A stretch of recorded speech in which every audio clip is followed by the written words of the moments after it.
Hey, Cup of Sales Joe. Thanks for joining me in having another cup, finding your groove. You know, we all get into flow sometimes. I'm sure you can pinpoint the last time that you felt it, or at least where you last felt like you were in control, things were going your way, and you were able to produce the results that you wanted. The next time that you feel it, take a second and look around. Observe what happened to put you there.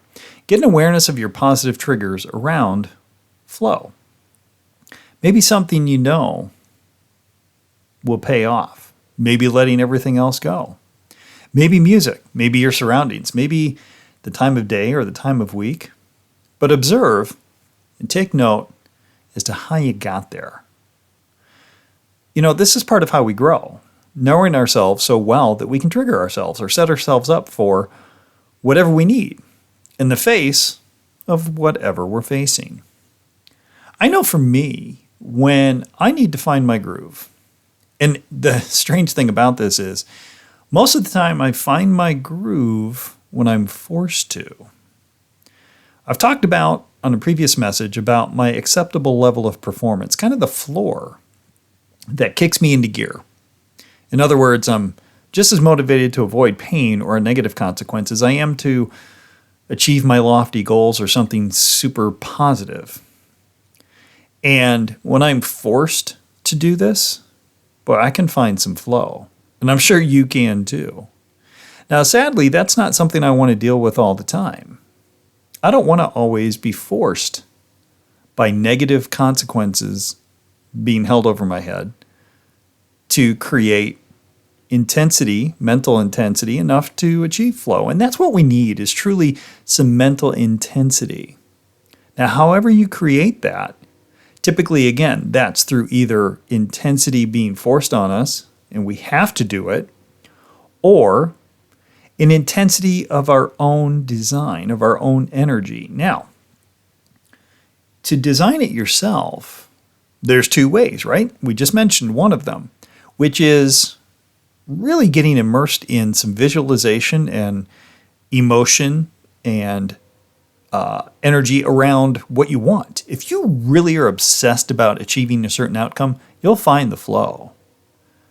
So that's kind of the positive way to do it. The negative way, and this is without having negative consequences being forced on you or hovering over your head, is to put yourself in a situation where you almost fake yourself out.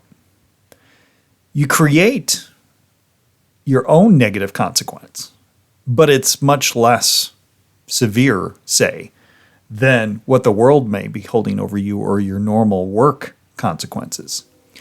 I mean, put yourself on a timeline. Put yourself on a must be done, right? Or as they say in sports many times, a must have or a must score or a must win. Put yourself in that position once in a while intentionally on your own design, not somebody else telling you have to do this.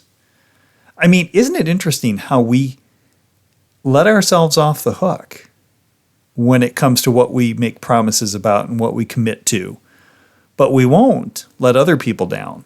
Maybe if we hold ourselves accountable enough, or as much as maybe we hold ourselves accountable to others, we'll be able to find flow more regularly without the intrusion or influence of others. And I'll tell you what, if you can figure that out and do it on a regular basis, finding your groove with your own purpose and in your own way, well, there's a self-awareness that I'd pay good money for if I could develop that on a regular basis, wouldn't you? So let's all work on that. Let's practice putting the obligation on ourselves a little more often. Because if you do that, believe me, you can be much harder on yourself. And sometimes we are, but I'm talking about it in a positive way, by design. Not hard on yourself after the fact, but proactively. Be a little hard on yourself. Expect more of yourself. And then meet it. Now that you hear that mentioned all the time and that kind of flies over people's heads, but that's the meat and potatoes of self-awareness and self-development. Knowing your strengths and weaknesses, knowing your triggers, being able to get yourself into a flow state without anyone else being involved, just you. Boy, talk about personal agency and personal control and empowerment. That's it, right there. But there's a couple of pieces to that, right? You first got to know how to do it. You got to be able to implement it, and you got to give yourself the time to actually execute on it. You do that, and I'll tell you what, you'll find flow more and more. Thanks for joining me for Another Cup, Finding Your Groove.